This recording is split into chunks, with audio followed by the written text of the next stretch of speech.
Vamos a intentar cubrir 12 versículos aproximadamente. Vamos a estar en Efesios 1 del verso 3 al verso 14. Entonces, si fueran tan amables de buscar conmigo en su Biblia el libro de Efesios, por favor, capítulo 1. Y vamos a leer del verso 3 al verso 14.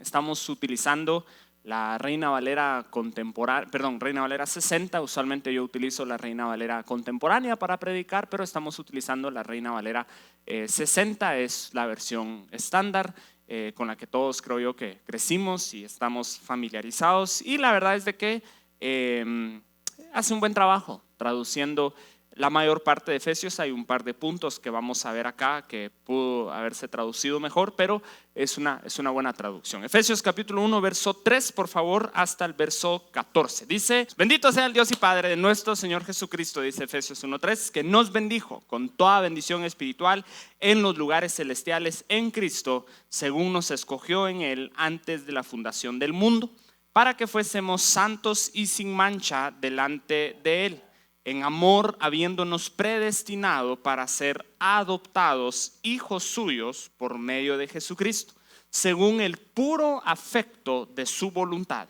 para alabanza de la gloria de su gracia, con la cual nos hizo aceptos en el amado, en quien tenemos redención por su sangre, el perdón de pecados según las riquezas de su gracia, que hizo sobreabundar para con nosotros en toda sabiduría e inteligencia, dándonos a conocer el misterio de su voluntad según su beneplácito, el cual se había propuesto en sí mismo de reunir todas las cosas en Cristo, en la dispensación del cumplimiento de los tiempos, así las que están en los cielos como las que están en la tierra. En Él asimismo tuvimos herencia, habiendo sido predestinados conforme al propósito del que hace todas las cosas según el designio de su voluntad, a fin de que seamos para alabanza de su gloria, nosotros los que primeramente esperábamos en Cristo. En Él también vosotros, habiendo oído la palabra de verdad, el evangelio de vuestra salvación, y habiendo creído en Él, fuisteis sellados con el Espíritu Santo de la promesa, que es las arras de nuestra herencia, hasta la redención de la posesión adquirida para alabanza de su gloria. Muy bien, que el Señor añada bendición a su palabra. La primera sección de Efesios, los primeros dos versículos es una introducción, entonces realmente no se cuentan, pero la primera sección del libro de Efesios se extiende desde el capítulo 1, verso 3, hasta el capítulo 2, verso 10. Entonces el origen de la bendición es Dios Padre, que es el Padre de nuestro Señor Jesucristo, pero también es nuestro Padre. Somos parte de la familia de Dios. La esfera de la bendición, es decir, el lugar en donde la bendición se lleva a cabo, es en Cristo. Esto es muy importante para entender el resto del pensamiento de Pablo en este pasaje. Todas las bendiciones que él va a enumerar, que son un montón: redención, perdón, adopción, elección, todas estas cosas vienen simple y sencillamente por virtud de estar unidos a Él. Es decir, usted y yo tenemos acceso a todas estas bendiciones simple y sencillamente porque estamos en Cristo. Y las bendiciones que Pablo menciona: bendito sea el Dios y Padre de nuestro Señor Jesucristo, que nos ha bendecido en Él, dice, con toda bendición espiritual. Otra forma de traducir bendición espiritual es toda bendición en el Espíritu Santo. Entonces tenemos las tres personas de la Trinidad trabajando juntas para bendecirnos. El primer personaje que nos encontramos en este pasaje es Dios Padre. Y Dios Padre es el que toma la iniciativa, para bendecirnos. Él es la fuente de toda bendición que nosotros disfrutamos. Entonces, en este pasaje podemos ver, por ejemplo, en el verso 3, que Dios Padre nos ha bendecido. En el verso 4 nos escogió. En el verso 5 nos predestinó para ser hijos suyos. En el verso 6 nos concedió su gracia. Literalmente traducido, ese versículo diría su gracia que gratuitamente ha impartido sobre nosotros. Luego nos hizo conocer su voluntad y su propósito de reunir todas las cosas en Cristo, y en el verso 11 Él hace todas las cosas conforme al designio de su voluntad. Entonces el personaje principal acá en este pasaje es Dios Padre. Dios Padre es el que decide, es el que toma la iniciativa. Y esto es muy importante para entender quiénes somos en Cristo. Somos bendecidos porque Dios así lo quiso. Somos bendecidos porque, como lo vamos a ver en un momentito, desde antes de la fundación del mundo, Dios ya nos había conocido y nos había predestinado para ser adoptados como hijos en Cristo. Porque, como dijimos, la esfera en la que ocurren todas las bendiciones es en Cristo. Ya en el verso 1 y 2 se nos llamó santos y fieles, que estamos en Cristo. Y ahora la pregunta es, ¿cuáles son las consecuencias de estar en Cristo? Ya desde la primera oración hemos establecido que estamos en Cristo. Ahora la siguiente pregunta es, ¿qué significa? ¿Cuáles son las consecuencias de estar en Cristo? Por eso es de que Jesucristo aparece mencionado por nombre o por referencia 10 veces en este pasaje. En otras palabras, el personaje principal no somos nosotros. Nosotros simple y sencillamente somos los recipientes, los receptores de todas estas bendiciones. Dios Padre, Dios Hijo y Dios Espíritu Santo formularon un plan desde antes de la redención del mundo para llamarlo y elegirlo y adoptarlo a usted. Simple y sencillamente por estar en Cristo. Antes nosotros estábamos en Adán y le pertenecíamos a la vieja humanidad caída. Hay un concepto que Pablo utiliza principalmente en Romanos que es muy importante que nosotros lo entendamos, y es el concepto de la identidad colectiva. Y si usted está tomando nota, esa sería una buena frase para apuntar: la identidad colectiva. ¿Qué significa esto? Significa que las acciones de un miembro de la familia afectan a todos los miembros de la familia, aun cuando no son todos los miembros de la familia los que participan de tal acto. Entonces veamos el ejemplo bíblico y luego pongamos un ejemplo práctico para entender esto. Pablo dice en Romanos que en Adán todos pecamos. Pregunto, ¿todos pecamos en Adán? ¿Usted estuvo en el huerto del Edén? No. ¿Usted se comió la manzana? No. ¿A usted le habló la culebra? Tal vez otra, pero no la que estaba. Tal vez le ha hablado otra culebra, pero no la que estaba en el huerto del Edén. Esa es la culebra original. Entonces alguien podría decir, yo no merezco ser castigado por mi pecado porque yo no estuve allí. Yo no me comí la manzana. Yo sé que no es una manzana, ¿verdad? Pero ustedes me entienden. Y tal vez alguien podrá decir, incluso si yo hubiera estado ahí, yo lo hubiera hecho. No, deja de estar tocándome, vámonos. Pero el problema está en que todos nosotros estamos en Adán por nuestra identidad colectiva. Entonces Adán, como miembro de nuestra familia, lo que él hace afecta a todas las cosas y a todos los demás miembros de la familia. Entonces el hecho de que Adán haya pecado es como que todos nosotros también hayamos pecado. No sé si eso tiene sentido. Un ejemplo moderno sería, ¿cómo piensan ustedes que les va hoy día a los que todavía tienen el apellido Escobar Gaviria? ¿Sabe de quién estoy hablando, verdad? Pablo Emilio Escobar Gaviria, ¿verdad? Entonces, pues, narcos se lo echaron, toda la cuestión, pero él tiene familia, va, y todo. Entonces usted se imagina, ¿verdad? De repente entrevistan a alguien o hablan con alguien o entra el hermano o la hermana, no sé, ¿verdad? O el primo de Pablo Escobar y entra a hacer un trámite al banco, cualquier cosa. ¿Y usted cómo se llama? Pues yo me llamo Eric Escobar. Escobar, sí, sí, es mi hermano, es mi primo. Entonces, automáticamente la gente dice, este quedó tachado, este quedó manchado por la reputación, por la fama, por el nombre.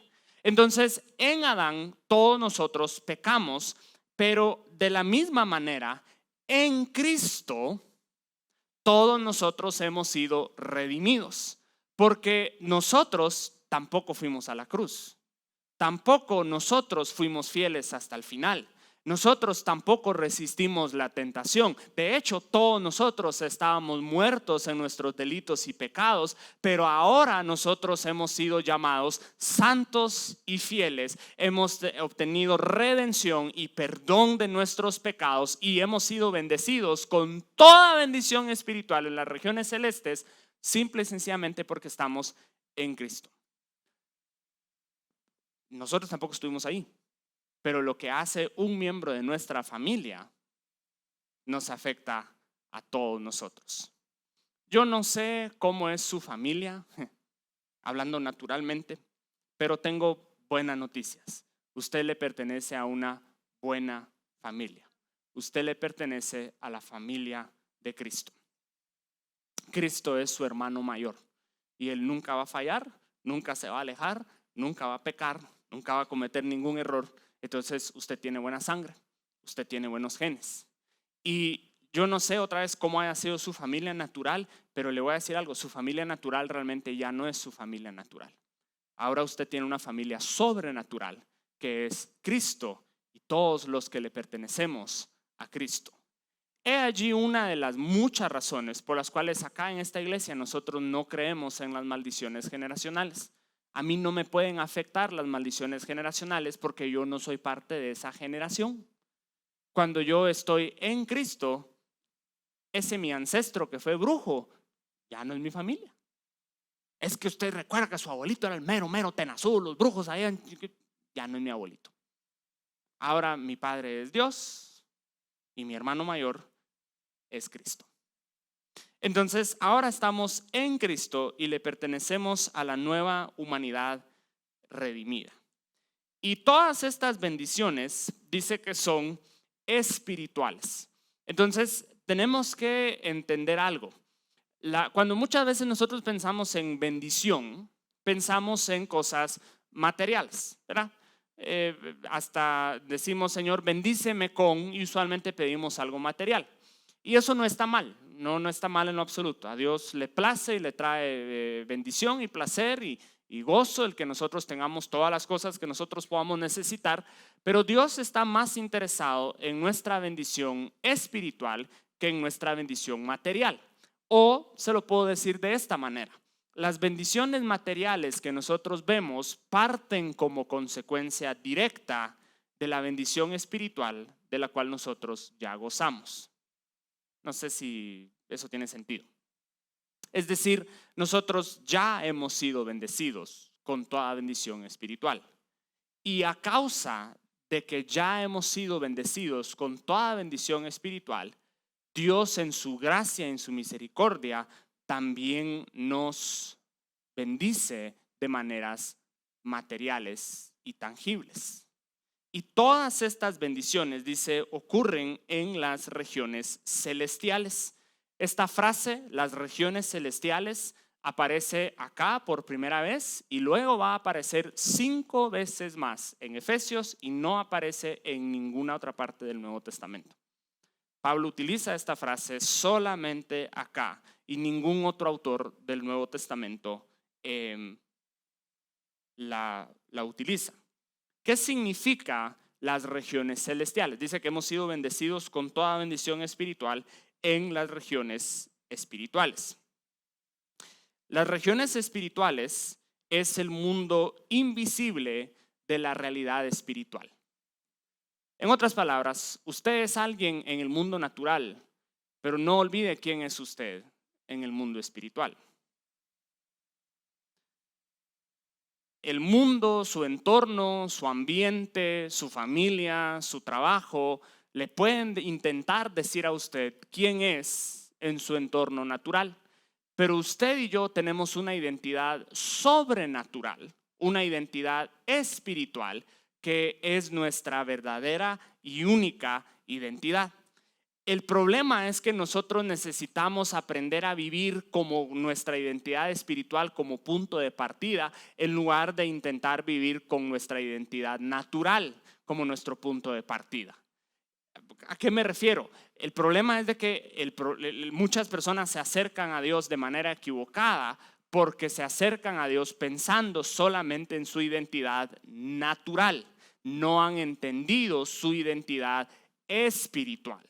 Si entendiéramos nuestra identidad espiritual, eso afectaría la forma en que nosotros nos comportáramos con Dios. ¿Por qué? ¿Qué estoy intentando decir? Por ejemplo, hay muchas personas que todavía tienen la idea de que Dios escucha más a los pastores.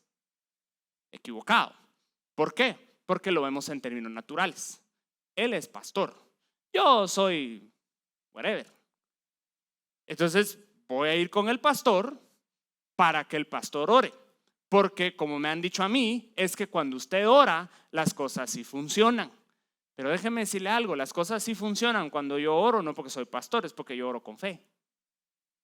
Y usted también puede orar con fe. Porque la Biblia aquí no dice que benditos sean los pastores que han sido bendecidos con toda bendición espiritual en lugares celestiales. Dice bendito sea el Dios y Padre que nos ha bendecido con toda bendición en lugares celestiales. Entonces, hay personas que por no entender su identidad sobrenatural se acercan a Dios de manera equivocada. Se acercan a Dios de manera indigna, se acercan a Dios de manera inferior, se acercan a Dios pensando que no merecen absolutamente nada porque no han entendido quiénes son en el ámbito espiritual. Esto también, si nosotros comprendiéramos quiénes somos en nuestra identidad espiritual, también afectaría la forma en que nosotros tratamos con el reino de las tinieblas. Porque la autoridad parte de la identidad. La autoridad parte de la identidad. Yo tengo autoridad en esta iglesia porque yo sé quién soy. Y cuando usted sabe quién soy, entonces no hay ningún problema con la autoridad. El policía no utiliza su autoridad en base a que él es el más grande. Solamente la mayoría de policías no son muy altos. 1.45, chiquitillo y así, medio flaco. Y entonces tal vez alguien cuando lo para la policía se baja el hombrón así, venite pues. Pero él sabe que si lo toca le va a ir mal, a pesar de que es un chipustío ahí todo flaco y medio seco, porque su autoridad no se basa en su poder físico, se basa en su identidad. Entonces, nuestra autoridad y nuestra posición espiritual se trata de nuestra identidad, y nuestra identidad es que somos hijos de Dios. Por lo tanto, cuando el enemigo intenta atacarnos, no depende de nuestros recursos, no depende de nuestra fuerza, no depende de nuestra capacidad, depende de quiénes somos en Cristo. Y eso también afecta. Es que el diablo me está atacando. Es que ya no aguanto. Es que ya no puedo. Es que no sé por qué no funciona. Es que no sé por qué no resultan estas cosas. Entender quiénes somos en nuestra identidad espiritual también afectaría la forma en que nosotros tratamos con el reino de las tinieblas. Porque esta frase de las regiones celestiales o los lugares celestiales también es la esfera en donde operan los poderes, autoridades y potestades. En otras palabras, usted y yo tenemos autoridad sobre toda fuerza de la maldad. Y es la esfera en donde Cristo reina supremo juntamente con su pueblo. ¿Qué más significa esto? Significa que Dios nos ha bendecido en Cristo con toda bendición espiritual. Y quiero explicarles algo porque nos va a servir más adelante. Todos sabemos, por supuesto, que el Nuevo Testamento no se escribe en español. Por supuesto, todos sabemos que el Nuevo Testamento se escribe en griego.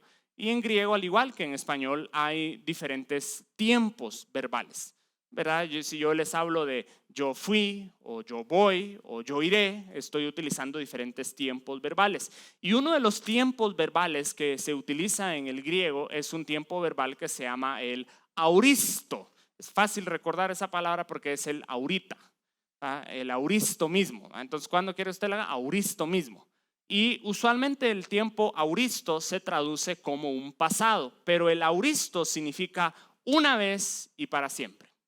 El tiempo auristo significa esta acción sucede una vez y nunca más sucede. Es la diferencia entre si yo le digo a usted, por ejemplo, yo fui a Estados Unidos o yo voy a Estados Unidos. Decir yo fui es yo fui, probablemente ya no voy, me regresaron, no, ya no voy, va. Pero si yo digo yo voy a Estados Unidos, lo que le estoy diciendo es con cierta frecuencia yo voy.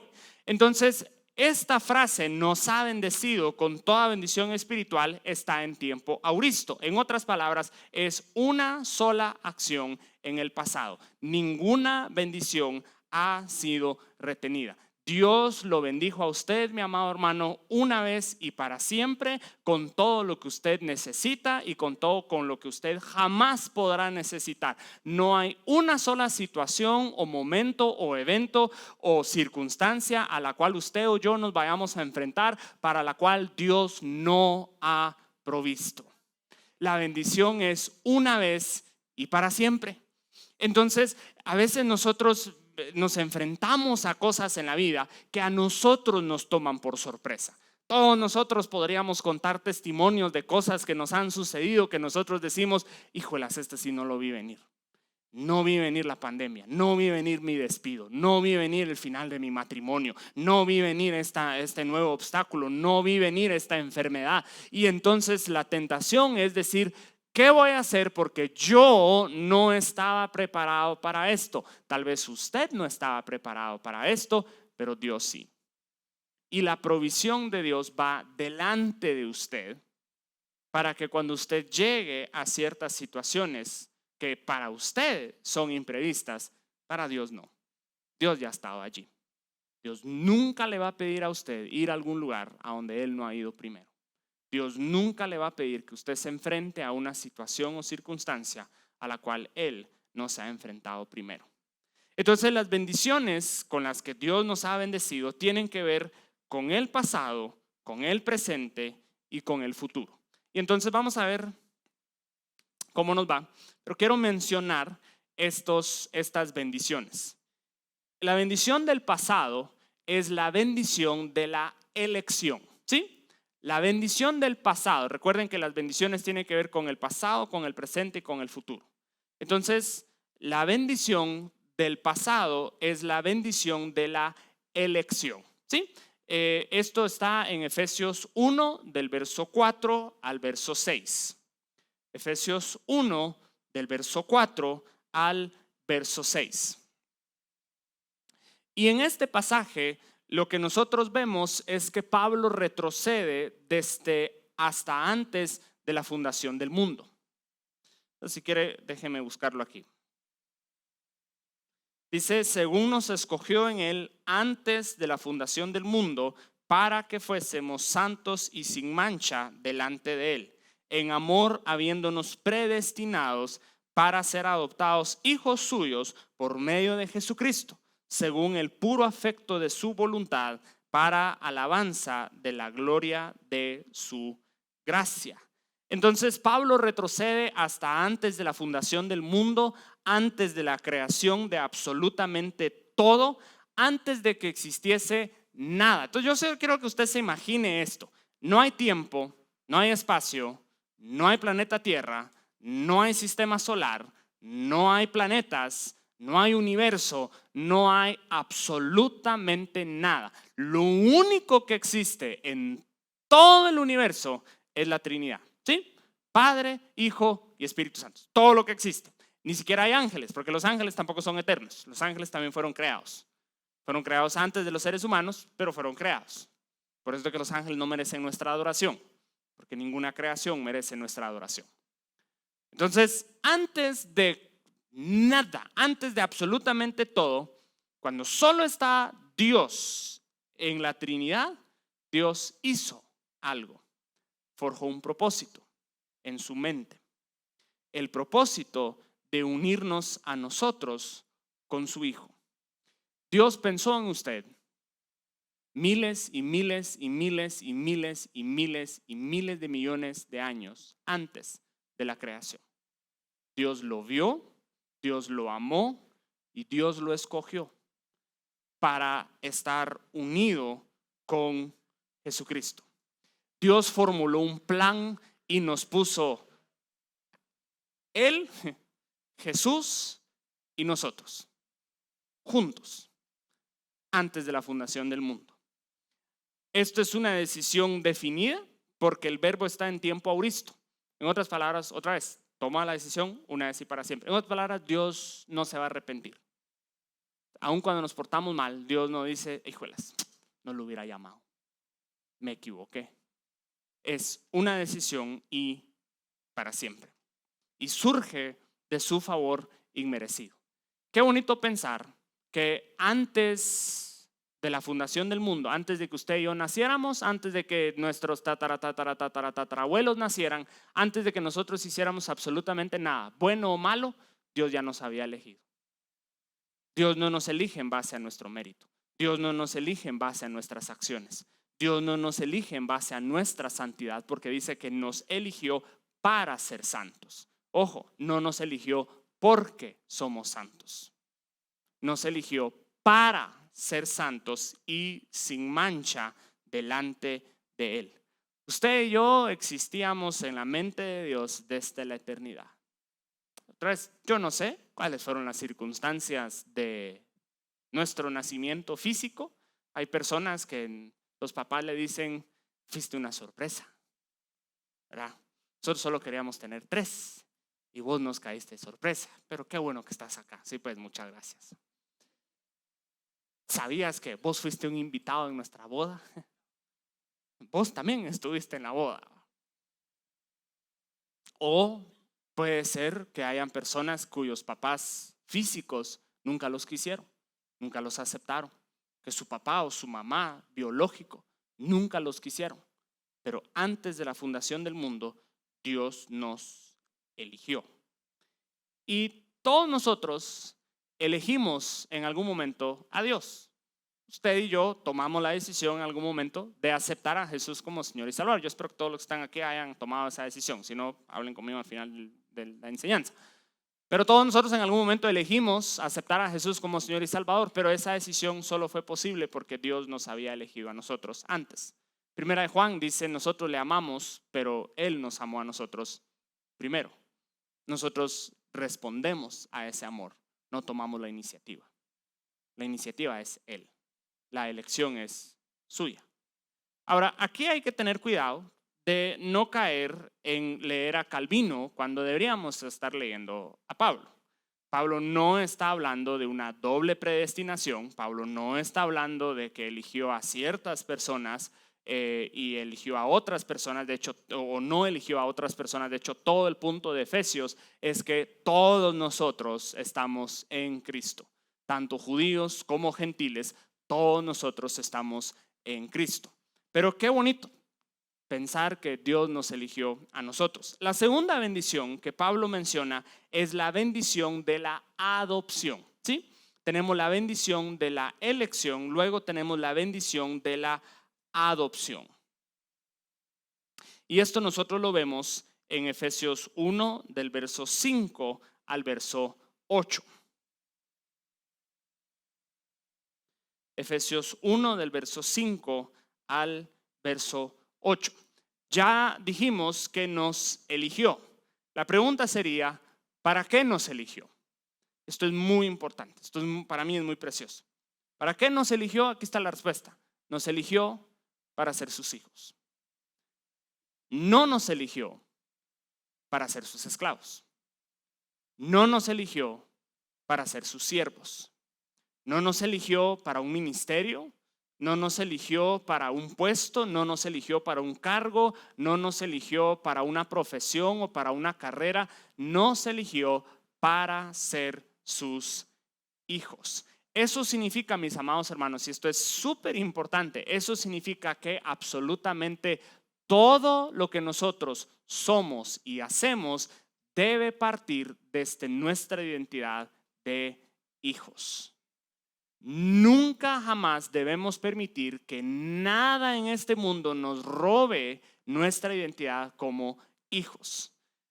Porque si usted se da cuenta, la mayor batalla es la batalla de la identidad, y por lo general cuando nos preguntan quiénes somos o intentamos contestar quiénes somos, tendemos a contestar con qué hacemos. ¿Y usted quién es? Yo soy abogado. Eso no es eso no es quién soy, eso es lo que hago, ¿verdad? ¿Usted quién es? Yo soy esposo de fulano, de fulana de tal. Yo soy esposa de fulano, de fulana de tal. Yo soy esto, lo otro, y tendemos a contestar con qué hacemos. Dios no nos eligió para hacer, Dios nos eligió para ser. Dios nos eligió porque quería tener familia. Ya tenía siervos, tenía ángeles, no necesitaba más gente que le sirviera. Quería familia, quería hijos, y nos eligió a nosotros para adoptarnos como sus hijos. Yo no sé si alguien más nos adoptaría si nos tocara ser adoptados, pero Dios sí nos adoptó. Porque a veces incluso con nuestra propia familia, nuestra mamá nos dice te quiero, sin ni modo, que no tenés opción, mamá, soy tu hijo. O sea, tú me tuviste, no tenés opción, ni modo, pues, aquí estoy. Pero Dios sí tenía elección, Dios sí tenía opción, y Dios nos eligió para ser sus hijos. Ahora, y esto nos diferencia fundamentalmente de los ángeles, porque esto no significa que nosotros no debemos servirle al Señor, pero usted sabe que la motivación fundamental para servirle al Señor es diferente a la motivación fundamental de parte de los ángeles. Los ángeles le sirven a Dios por diseño, nosotros le servimos a Dios por amor. Los ángeles le sirven a Dios porque fueron diseñados para servirle. A usted su carro le sirve porque fue diseñado para servirle. Su carro no lo ama porque el carro lo ha dejado tirado. Entonces el carro no lo ama porque quien lo ama no lo deja tirado. Entonces el carro no dice yo por amor a mi dueño voy a funcionar. El carro está diseñado para funcionar, y si usted vende el carro no dice yo no me quiero ir con el nodo y me quiero quedar contigo. Obviamente no, el carro no importa, es por diseño.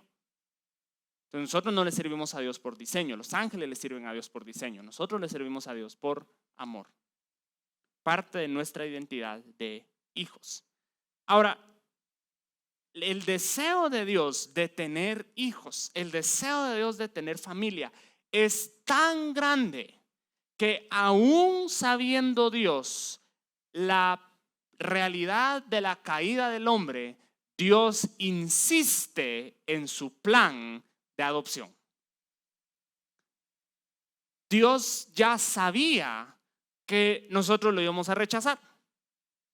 Y aún sabiendo que nosotros lo íbamos a rechazar, de todas maneras, Dios insiste en decir, no, yo quiero tener una relación con ellos a tal punto que yo estoy dispuesto a ser vulnerable, a ser débil, a ser rechazado y a insistir y a intentar una y otra vez, porque tanto es mi deseo de que ellos sean mis hijos. Ahora, si me permiten ser sincero aquí esta noche, yo creo que todos los que estamos acá hemos sido rechazados. ¿Sí o no? ¿Solo yo? Solo yo, pues está bueno. Solo yo. En algún punto nos han rechazado de un trabajo, nos han rechazado de una empresa, nos han rechazado de una persona, nos han dicho amigo, nos han dicho esto no está funcionando, seamos amigos nada más. Y es parte de la vida, ¿no? Es inevitable, todos nosotros pasamos. Pero yo no creo que ninguno de los que estamos acá se expone intencionalmente al rechazo. ¿O sí? O sea, cuando usted va a aplicar a una plaza en un trabajo, usted mira uno donde usted más o menos piensa que tiene probabilidad, ¿no? Usted no creo que están abriendo una plaza de astrofísico en la NASA, me voy a meter. A ver qué me dicen. Yo le voy a decir, ¿qué le van a decir? No. Nadie se mete a una posición, nadie va con alguien a decir, te ofrezco mi corazoncito todo triturado y muy magullado, sabiendo de antemano que la respuesta es no. Nadie haría eso, no somos masoquistas. ¿Sabe quién sí hace eso? Dios. Dios sí se expone intencionalmente y repetidas veces al rechazo, porque su plan para nosotros va más allá que el plan de la creación. Es un plan de adopción, no es un plan de creación solamente. Por eso es de que Dios insiste en el plan de redención, aun cuando Él sabe que nosotros lo vamos a rechazar. Ese amor es absolutamente increíble. El propósito eterno de Dios era hacernos parte de su familia. Ahora, lamentablemente aquí en Guatemala, vamos a ver cómo nos va. Estamos bien todavía. Lamentablemente aquí en Guatemala, en nuestro medio, muchas veces la adopción se ve con ojos desfavorables. Usualmente ocurre en uno de dos casos. Por lo general, la adopción tiene que ver con familias que tal vez no pueden tener hijos biológicos y entonces recurren a la adopción como último recurso.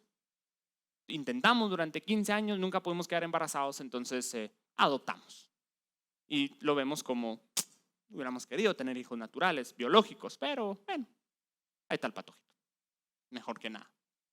Acá en Guatemala, el historial con las adopciones es muy triste, lamentablemente. Guatemala llegó a ser el segundo país con mayor cantidad de adopciones atrás de Rusia, porque era muy fácil adoptar niños porque los vendían.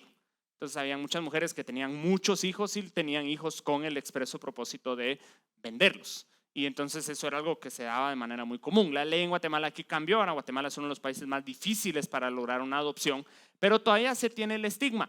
Si usted tiene hermanos y si usted nunca molestó a sus hermanos con que ellos eran adoptados, usted fracasó rotundamente como hermano. ¿Sí o no? No, vaya, solo yo, pues basta. Bueno, pues yo recuerdo hace algunos años, voy a contar esta historia con el permiso de mi hermana que está sentada aquí y con quien me tengo que ir a mi casa más tarde, entonces ahí oran por mí. Pero yo molestaba mucho a mi hermana menor con que ella era adoptada. Es ridículo, obviamente, ella se parece mucho a mis papás. Pero sucedió una vez que la logré casi convencer. Y recuerdo que fue, y aquí miren, mis poderes de persuasión son sorprendentes. Pero es que lo que pasa es de que en uno de sus pasaportes, creo que era el americano, el apellido de Grace aparecía ligeramente diferente que el mío. Ahí está, le dije, ahí está la prueba. Yo te lo había dicho, pero no me querías creer. Mira, aquí, mira, te apuntaron de manera diferente porque no sos de nuestra familia, pero nosotros te trajimos. Nos confundimos en el hospital. Pero igual te queremos. Yo siempre me imagino cómo habrá sido mi verdadera hermana, pero igual a vos te queremos. No recuerdo cuántos años tenía Grace, estaba chiquita, más o menos. No sé cuántos años, no sé. Pero casi me creo que se puso a llorar hasta que mi mamá me regañó, entonces dejé de molestar. Pero entonces, en el mundo de hoy, especialmente en nuestro medio latinoamericano, lamentablemente la adopción tiene muchas connotaciones negativas. Pero tenemos que entender esto. Pablo no es guatemalteco. Y en el mundo romano, la adopción se veía como algo diferente. Se veía como algo noble y bueno. Y esto, mire, esto es súper importante. Los hijos adoptivos, bajo la antigua cultura romana, gozaban de exactamente los mismos derechos que los hijos naturales. No había discriminación alguna. Y en esencia, Efesios 1, 5, 6, 7 y 8, lo que nos está diciendo es: nosotros tenemos exactamente la misma posición y los mismos derechos que Jesús. Jesús es el hijo natural, nosotros somos los adoptivos. Pero tenemos exactamente la misma posición. Tenemos acceso total y completo a nuestro Padre Celestial porque somos sus hijos. Se lo he dicho muchas veces, pero estoy aquí para recordárselo, mi amado hermano. Usted tiene exactamente el mismo acceso a Dios que Jesús. El día que el Padre le dé la espalda a Jesús, va a ser el día que el Padre le dé la espalda a usted. El día que el Padre deje de escuchar a Jesús, el día que el Padre deje de contestarle a Jesús, el día que el Padre deje de respaldar a Jesús, va a ser el día en que el Padre deje de escucharlo a usted o a respaldarlo a usted o a bendecirlo a usted. Eso le puede cambiar la vida. Eso que acabo de decir le puede cambiar la vida. No es porque yo lo digo, es porque la palabra lo dice. Pero que entendamos quiénes somos en Cristo Jesús. Somos sus hijos. Hemos sido redimidos y perdonados. Redención significa liberación por el pago de un precio. Eso es redención. Liberación por el pago de un precio. Éramos esclavos del pecado y nosotros no podíamos pagar. Papi paga.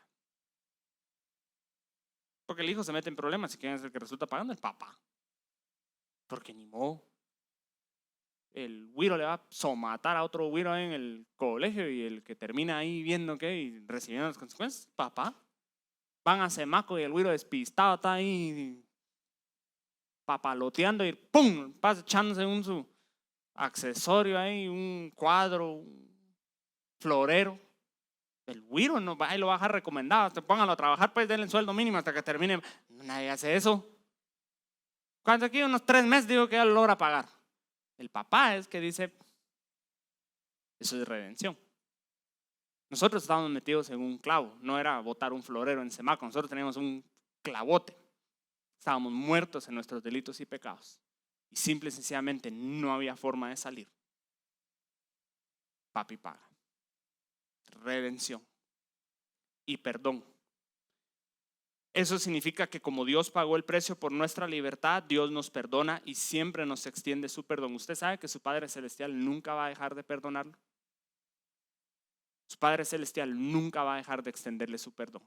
Su Padre Celestial nunca se va a cansar de perdonarlo. Nosotros nos cansamos de perdonar a los demás.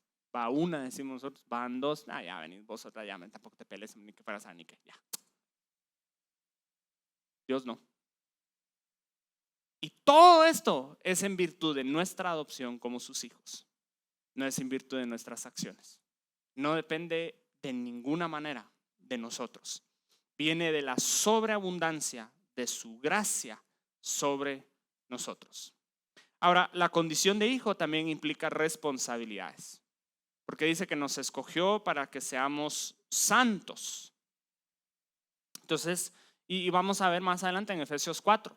Dice, por lo tanto, vosotros, dice, como hijos amados y elegidos, se les ruego que caminen de una forma digna de su llamamiento. En otras palabras, ya entendimos quiénes somos en Cristo, bueno, eso tiene que afectar mi vida de lunes a viernes. Pero la adopción como hijos de Dios, y creo que con esto quiero terminar, la adopción como hijos de Dios nos impone una ganancia y una pérdida. Usted gana algo y usted pierde algo cuando usted es adoptado como hijo de Dios. Usted gana acceso a Él como nuestro Padre a través de la redención. Y segundo, usted pierde sus manchas causadas por el pecado. Es una enorme ganancia, muy poca pérdida. Gracias a Dios por la realidad de la adopción como hijos. Tantas cosas que me encantaría hablarles. Porque luego dice que nos dio poder y sabiduría para entender su voluntad. Y luego dice que nosotros fuimos hechos herencia. No, ahí está mal traducido. No debería decir recibimos herencia. Debería decir nosotros fuimos hechos herencia. En otras palabras, nosotros somos la herencia